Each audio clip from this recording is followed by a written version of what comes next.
Una, praise God muna. Palakpakan muna natin si God. Sunod, palakpakan natin ang ating mga sarili. Please. Why?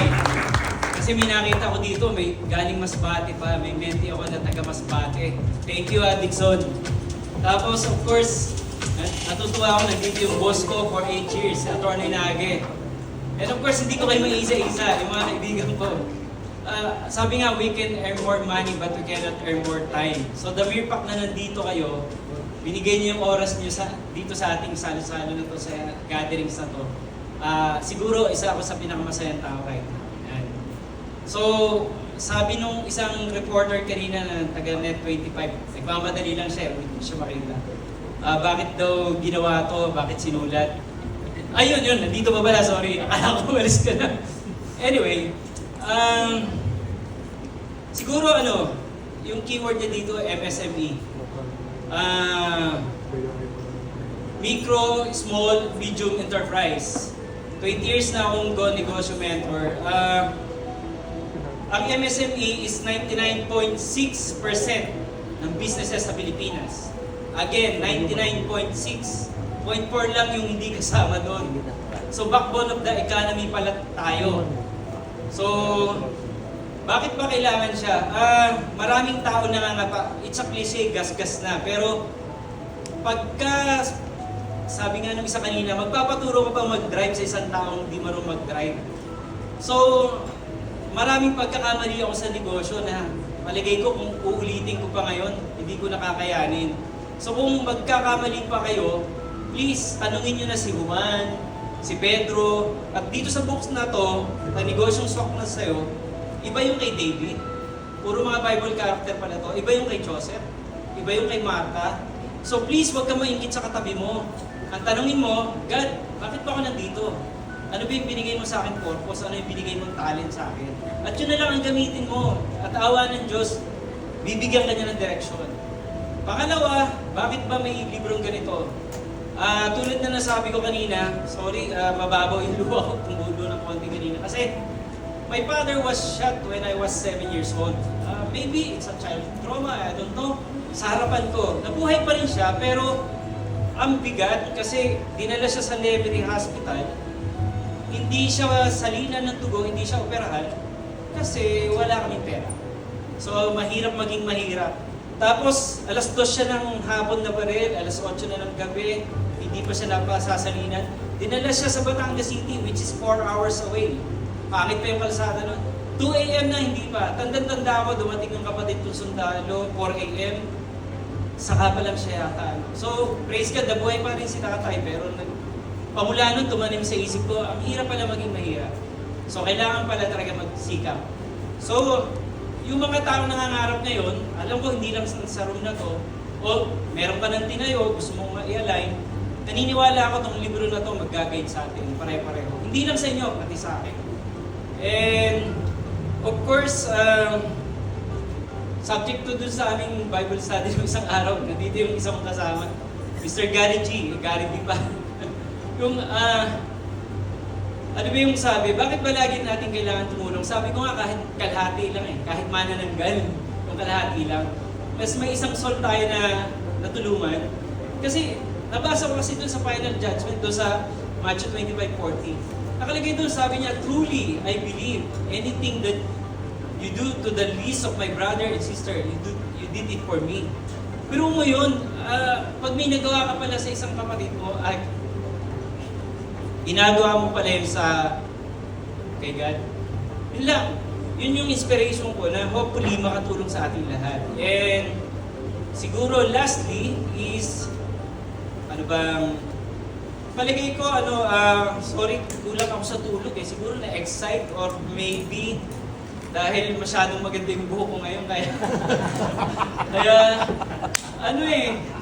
hindi ako masyadong nakatulog Anyway, pero siguro ito siguro pinakamahalaga. Kung ano man nangyayari sa buhay natin, it's naniniwala ako inaalaw ni God. Inaalaw niya. Kasi may kapatid ako nag-sleep and literally hindi na siya nagising.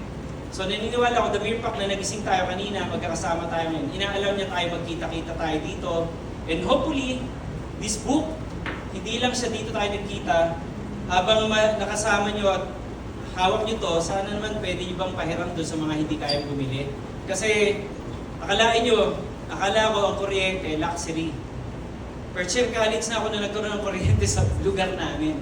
So, yung tong librong to, na hinihiram ko doon sa mga kasamahan ko noon, sa mga mas matanda sa akin, ito yung kakampi ko. Parang bago yung gasera pa kayo, yun yung munang binabasa ko. And naniniwala ako, with too much energy that we're consuming right now, lalo na AI, nandun ako sa Silicon Valley nung nandun ako sa States, grabe, hindi kakayanin ng kuryente natin. So isang araw, ito pa rin yung magdadala, the hard book. At kung katulad ko kayo, na mahilig mag-color, mag-slide ng ballpens, o magtupi, masarap pa rin hinahawakan yung real book.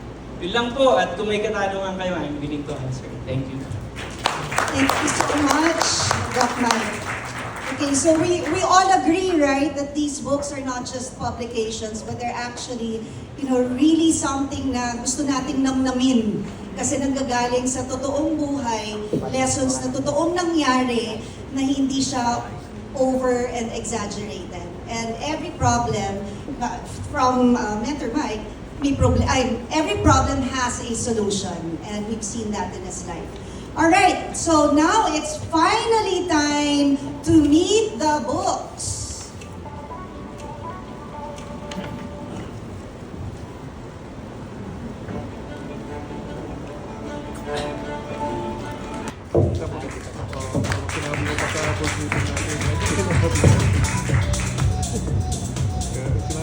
Ayan. Good morning ulit sa inyo. Bakit ba daw 4 books? Kasi mahilig daw sa gusto ko marami. Anyway, yung unang, inaral ko kasi yung Maslow's Hierarchy of Needs. Ang gusto ko kasi ituro is spirituality.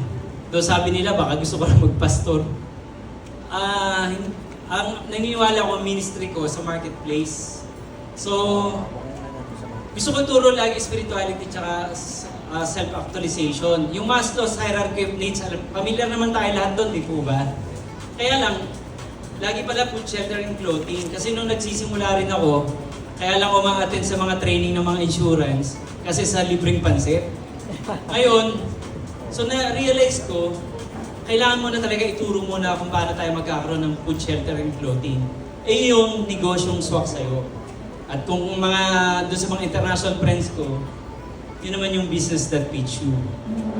Ayan.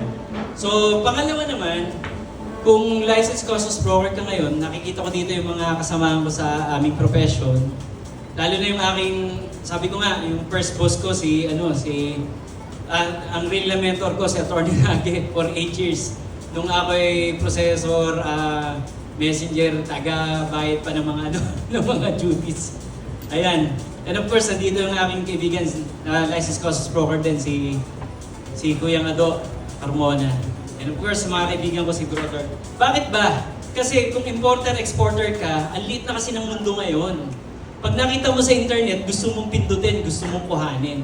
So mahalaga yan. Nandyan lahat yung basic bilang importer-exporter para mo mapaparating. Kasi nung na-invento yung internet, ang liit ng mundo natin. So ito yan, yung makakatulong sa'yo, yung produkto natin, pwede mo dalhin sa ibang bansa, or produkto ng nasa ibang bansa, dalahin mo sa harapan mo.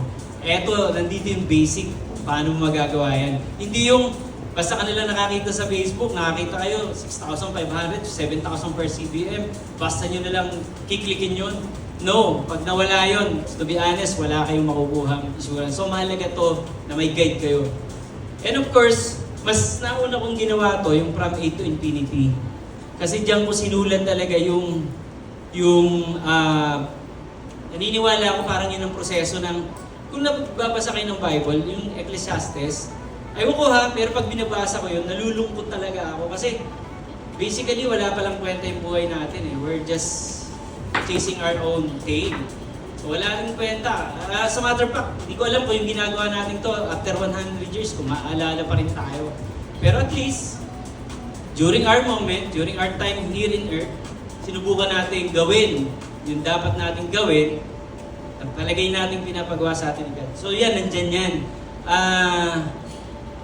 Halos, kung nakikita niyo yung t-shirt ni Nas Daily, di ba may nakalagay battery life, 47% na lang. So yun din yan. Hopefully, sa mga tulad kong nangangarap nun, baka sakaling maging guide to. Kasi ang dami ko pang pinaggagawa na sana kung naintindihan ko lang, sana ginawa ko na kagad yung tama. And siguro lastly, mahalaga talaga na may nagme-mentor, may nag-guide. Kasi nung may sakit yung mami ni Unique, o nung may cancer pa yung una kong asawa, may napanood lang akong TV show na hindi ko na maalala yung title, pero sana ma-meet ko na in person, sana buhay pa sila. Si Professor Andy Pereira at saka si Francisco Topac Kulay.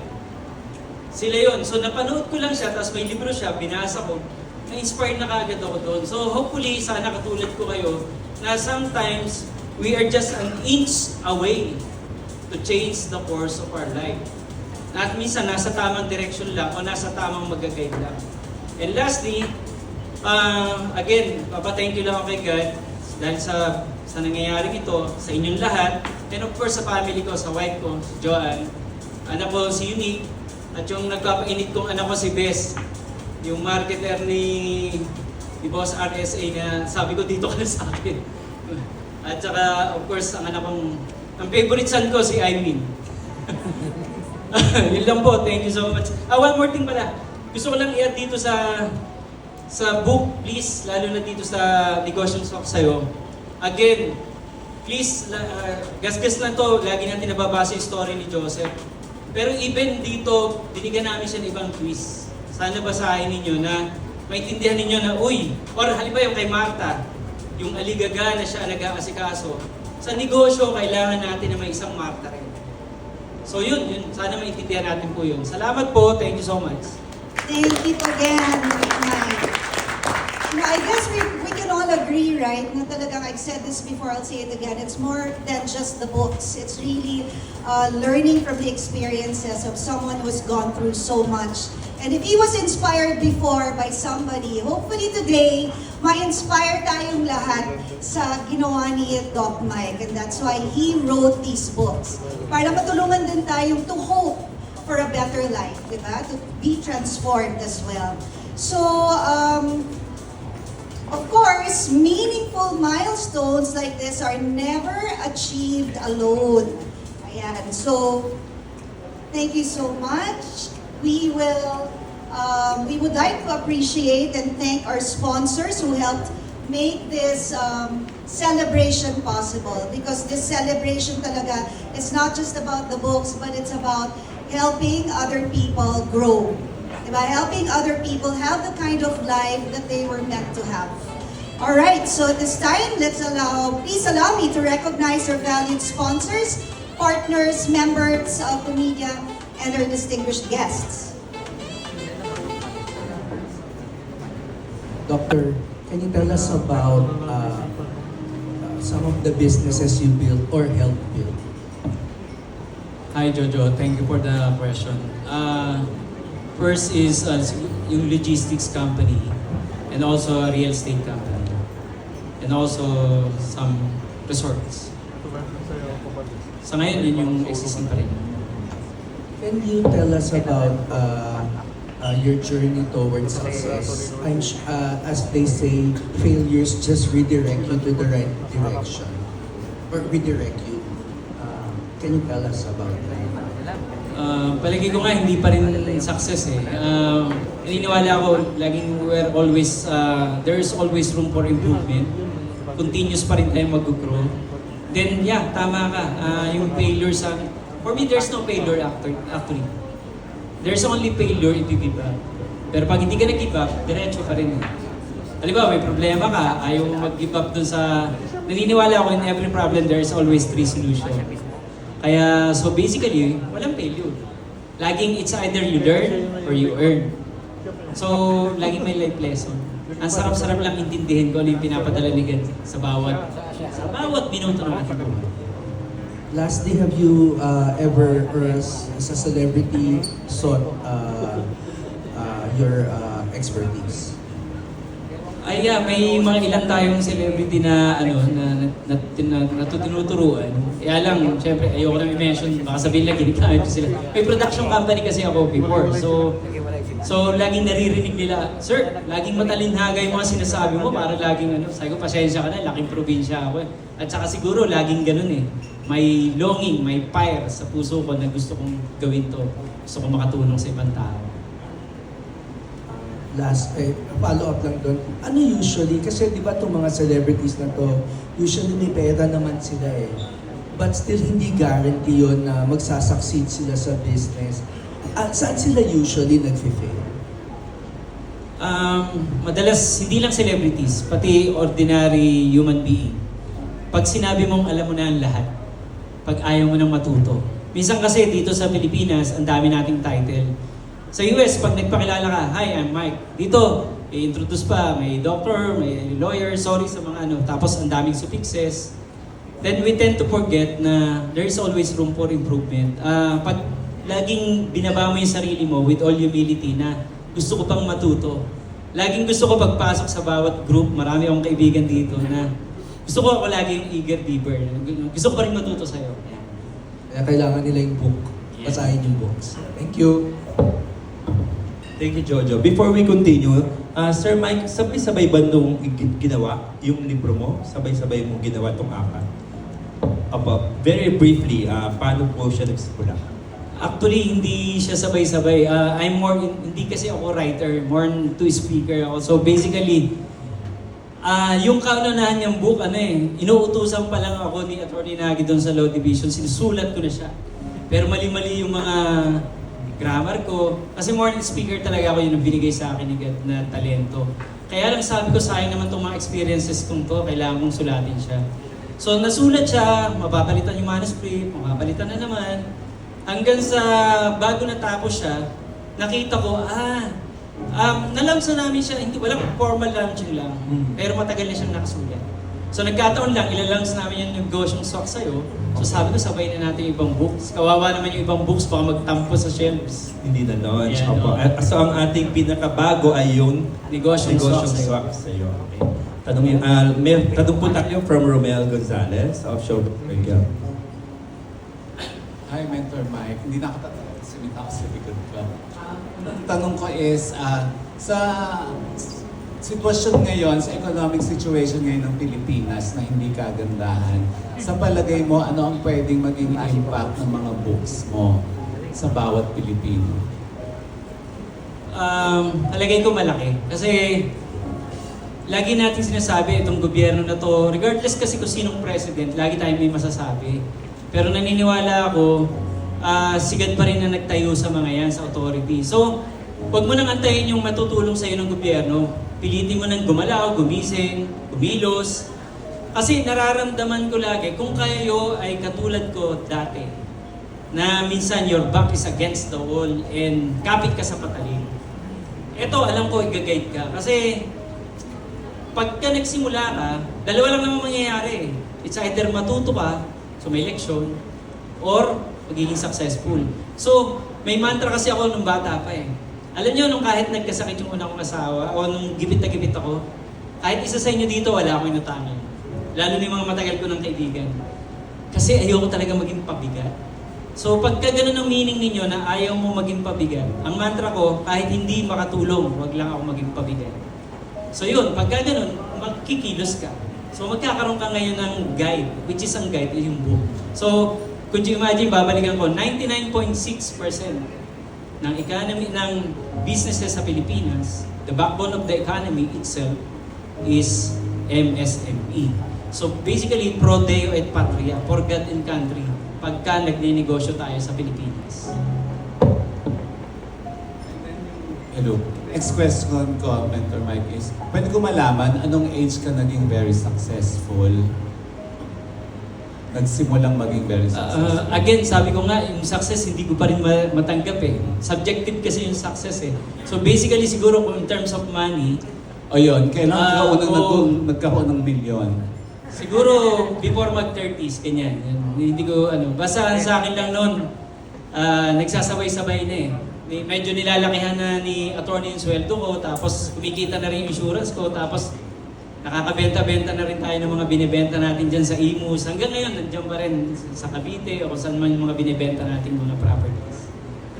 Ito yung tanong ko tungkol dyan, kaya ako natanong yung age mo. Before you became successful, looking back, halimbawa, ikaw ngayon si Mentor Mike, kakausapin mo si Mike noong hindi pa successful, ano ang sasabihin mo sa kanya? Huwag kang susuko. Tapos, huwag mong babaguhin yung trajectory ng buhay mo. Naniniwala ako kung ano yung pinapadala sa atin ni God, yun talaga yung para sa'yo. So, yung moment na yan, yun yung sa'yo. Halimbawa, ngayon, kung medyo gipit ka sa pera, yan yung moment mo, enjoy it. Kasi even that suffering, ang ending niyan is joy. Lalo na kung ang suffering mo is godly suffering. May tinatawag yun. Yun yung, paano ba yung godly suffering? Kasi align siya sa purpose mo. So, halimbawa, ngayon, may problema ka sa relationship, enjoyin mo yan. Yan yung moment mo.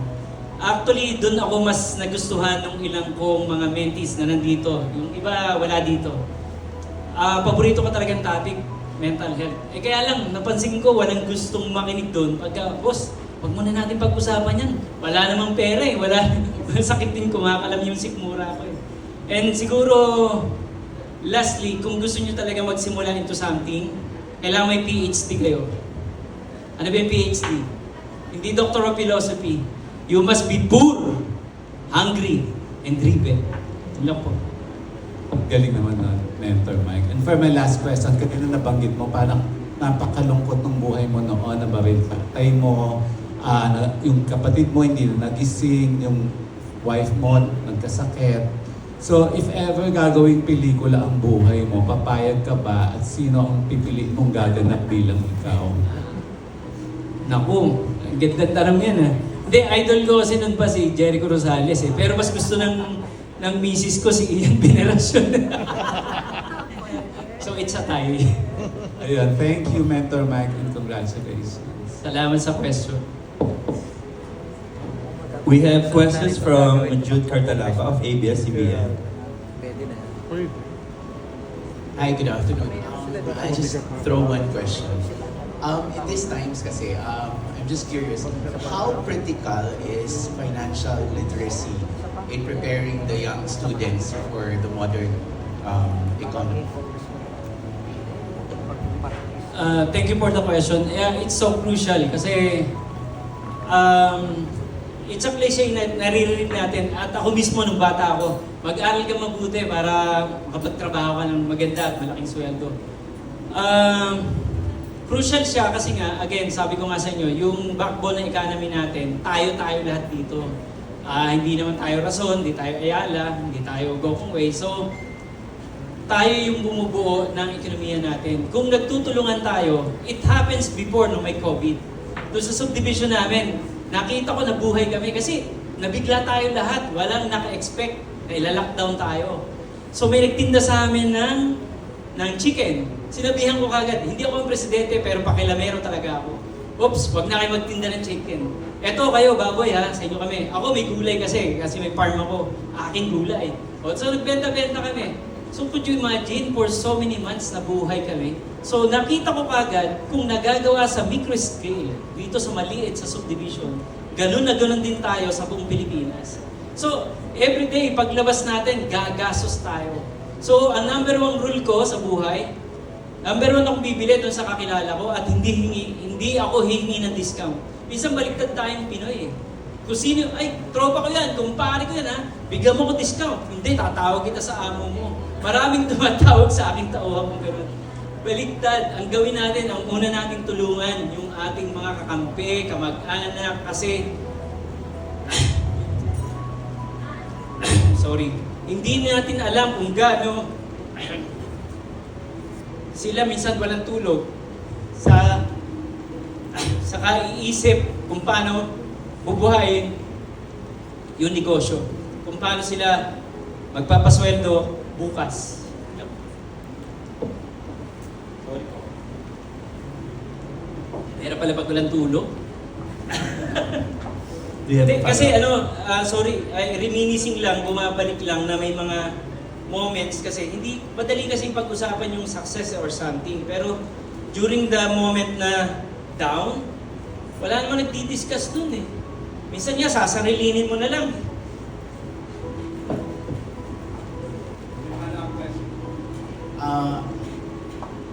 But this is still related question. Is it necessary for to be included in the curriculum? Actually, this is still related to the first question. Is it necessary for financial literacy to be included in school curriculum? Marami na po akong speaking engagement. Lagi ko po sinasabi na dapat. Kasi minsan pagkatapos ko mag-speak sa isang school, lalapit sa akin yung teacher, bebentahan ako ng chocolate, tusino. Biruin nyo yung mga teacher natin, sabi nga, bagong bayani natin, aside from OFW. Nagsa-sideline. Buti ngayon, malaki-laki na yung sweldo nila. Bakit? Kasi kulang talaga. Kulang at kulang. Lagi tayong ganun. So kung included po siya, lahat tayo matututo. Ganun lang naman magbibilihan lang tayo sa isa't isa eh. Alam ko ng negosyo ng mga kaibigan ko nandito ngayon, so bibili lang ako ng chocolate sa isang tao, pupunta lang ako sa resort ng isa kong kaibigan, si Kuyang Manny. So ganun lang, tayo-tayo lang ang nagbibilihan. Kaya ngayon tulad ng sinabi ko kanina, kung isasama yung financial literacy, tapos magkakaroon pa tayo ng conviction na tayo muna mga Pinoy ang magtulungan. Kasi total naman, naiintindihan niyo po yung salita ko ngayon na bilang Pilipino, at itong kulay ko ganito. Lagi kong tinatanong yun bakit kaya hindi ako ginawang OPA, Koreano, para yung mga anak ko laging magpapapicture sa akin. Kasi talaga pa lang tayo, binigyan ng purpose ni God dito sa Pilipinas. So ituro sa Pilipino habang bata ako. Yun lang po. We have questions from sir. Hi, sir. Sir. Sir, Mr. Net 25. at this moment that we're living in a digital age, as we know, we know naman na during 90s talagang active ang pagbabasa ng mga books, lalo na yung mga physical books. But right now, there's an e-book. And ang isa pa nating kalaban na yung artificial intelligence na ginagamit natin kung sasangguni tayo ng mga kailangan natin malaman. What are the importance of having a physical book kaysa dun sa mga ganun pong process po right now? Two things. First, itong Confessions Licensed Causes Broker, may e-books na to. Yung iba palabas din. Second, regarding AI, laging topic yan. I should know, I have a software company, nandito yung mga partners ko. Hindi tayo mabibit ni AI kasi basically, our human brain, kung gagamitin mo siya talaga lahat, is, yung AI is ginagamit lang yung data natin pinipid Pero, hindi pa natin napipid lahat yan. Pangalawa, as I truly believe, kasi galing nga ako sa Silicon Valley, nung huli namin punta ang US, at babalik uli kami doon, bibigay talaga yung mga electricity natin, whether we like it or not. Ang laki ng consumption ng AI right now sa electricity. So hindi kakayanin. So masarap pa rin yung physical books. Kung kagaya ko kayo na old school o kahit pa kayo hindi old school, ang sarap mag-highlight, ang sarap mag-linya-linya ng ballpen, ang sarap itupi, at saka naniniwala ako yung ating kasing brain mahilig sa direction, sa alignment. So pagka subukan yung i-memorize yung newsfeed nyo, whether Instagram or Facebook or anything, ang hirap. Pero yung pagpapaganon lang, madali siyang maintindihan. Ay, nabasa ko to, page 86. Mas madali yung maintindihan.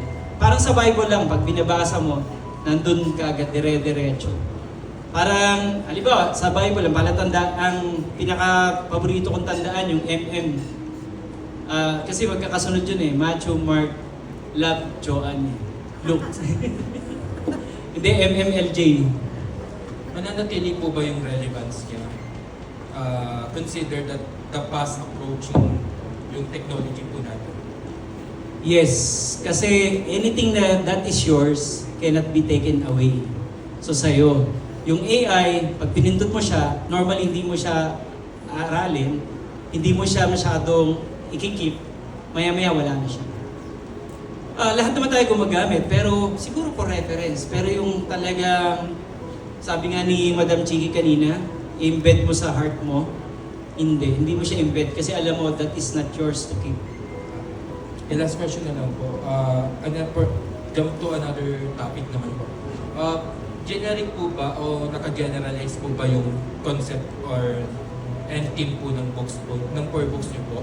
Kumbaga kasi iba't iba po yung aspeto din ng business eh. There's iba sa movie industry, iba sa entertainment industry, iba sa record labels, iba rin sa mga nasa technology, iba rin po yung nasa logistics. Paano po ang approach po ng books? Yes, generalize siya. At saka siguro, ang nakikita lang kasi ng tao yung 16 businesses ko ngayon. Pero sa totoo, baka mas marami akong failure. So, lahat ng experience ko, nilagay ko na lang dyan, lahat dyan. Kasi lalo na kung kaibigan ko kayo, please, huwag nyo nang gayahin yung pagkakamali ko. So, nilagay ko na lahat dyan. Parang yung tuition fee mo, save mo na lang. Yan. Thank you, sir. We have Thank you so question much. from Benedict of Lionheart TV. Hello po. Congrats. First of all po, congrats po, Doc Mike. So, one of my question po is, as an educator po, how do you think learning has changed in the digital age po? And what skills should young professional prioritize to stay competitive po? Ganda ng question mo. What's your name again? Benedict? Benedict po. Benedict, thank you. Regarding your question, siguro to stay competitive, of course, kailangan natin sa technology. So, kailangan pa rin laging aralin sa technology. Pero for me, lagi kong sinasabi sa team, ang unahin mo muna, kilalanin yung sarili mo. Tsaka yung God natin. Kasi kung hindi talaga align yun, kahit anong human knowledge ka meron dito sa earth na to, tapos magulo ang direction mo, hindi ka rin makakapunta sa purpose mo. Ano ba ibig ko sabihin? Kunwari pupunta kang Baguio, bakit ka pupunta pa ng Batangas? So, agad angat ka na sa Skyway, diretso ka ng North, diretso ka agad. Eh kung kilala mo kagad sarili mo, andali mag-decide. Kaya nga, ako, pumalpak ako ng pumalpak kasi ang dami kong pinasok pa. Hindi pala yun ang kailangan ko. Thank you po. Second question ko po. Success is often measured po by achievements po. And yung books nyo po also focus on personal growth po. How do you personally define success today? Again, success is very subjective. To each human, it's different. Pero siguro for me, at least you have your family na alam mo no matter what, naka-back up sa'yo. And thank you sa asawa ko, sa 5 kong anak. And of course, yung extended family, masaya kami sa bahay, 16 kami. Then, you know your God. Alam mo na, kasi hindi naman smooth ang buhay natin eh. Ano man mangyari, alam mo, you can call your God, whether you're ups or down, you can call your God any time of the day. Last na po, you've dedicated so much of your career po to educating others. What motivates you po to continue teaching and mentoring despite your many achievements and also na-launch nyo na po yung new four books nyo po? As I've told nga, Benedict, I'm lost when I was young. So dumaan muna ako sa sugal, sabong, lahat. Bisyo, sigarilyo, except drugs. So ang hirap. Ang hirap akong dadaan pa sa ganun. So, nung bata ako, wala rin ako matanong sa lugar namin, mga sunog baga. So sabi ko, pag ako nagkaroon ng pagkakataon, God, so I utter a prayer pala, na God, tulungan mo naman ako, hindi ko ito pagdadamot sa iba. At yung iba kong menti nandito, wala na ako siningil sa inyo kahit piso. Madalas pa nga, nung wala pa akong function hall dun sa farm, kahit sa ilalim lang ng mangga tayo, basta malaga, nag-uusap. Naniniwala ako lagi, binigay ni God na ability ko yon to share sa iba at hindi ko iuwi uli, pabalik sa kanya. Yun lang yun. Thank you po, Doc Mike. Thank you, Benedict. We're down to the last 3 sets of questions kasi kain pa tayo. We have question from Charmy of Philippine Star. Hello, sir. Charlie, So, naka-influence din po ba yung mga celebrity friends niyo in writing this book? So, kaya hindi ko sila i-mention. In a way, yes. Kasi minsan ang kukulit nila eh. So, sinabi ko, hindi lagi kayo nandun yung stars, yung ning-ning ninyo.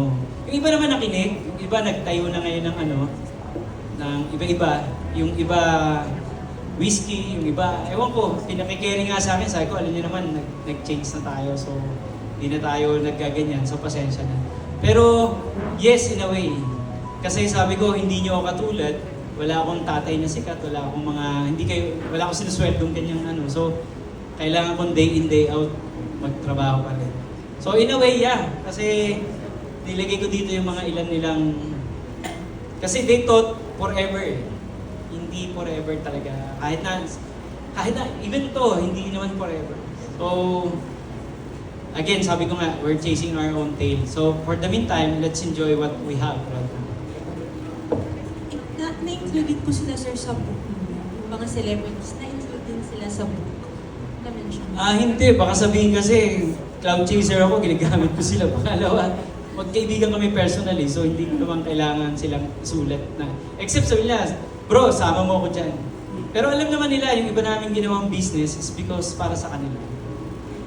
Last na, sir, so paano nila show yung support nila for this book? Sa launch ng books ninyo and then sa inyo personally?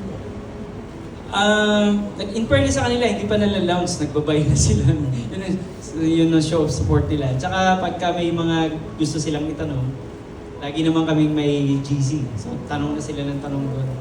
So doon, masaya ako na pag may gusto nilang lahat naman tayo may down moment eh. So pag down moment sila, natutuwa ako na naalala nila ako. Tapos i-remind ko lang sila yung doon sa alam nila, which is, andyan lagi si God. Thank you. Ayaw nyo talaga pabanggit, sir, kahit na konting pangalan lang ng actors. Kasi kayo naman po ang mentor nila kung nire-recognize po nila kayo. I mean, Yung iba, na-interview nyo na yung launching natin ng 88 Sports PH. itago natin sa pangalan si Berwin. Si Berwin, oo. Yun naman iba, model natin doon sa Vida Man, si Jay Manalo. Ayun, okay. Jay Manalo. Yung isa naman, congressman siya dito eh. Sa Congressman ng Quezon Quezon City. Alam na po ng media po eh.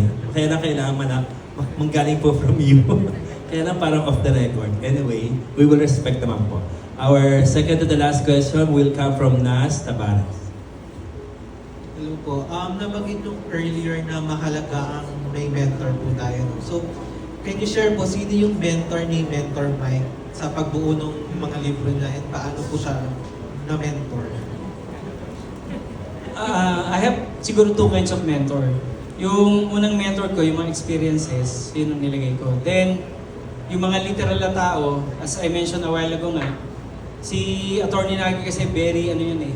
Kasi lawyer siya eh. Pero noon at the time, nung minementi niya ako, hindi pa yan lawyer eh. So, ang galing niya mag-explain. So, ang sarap makinig.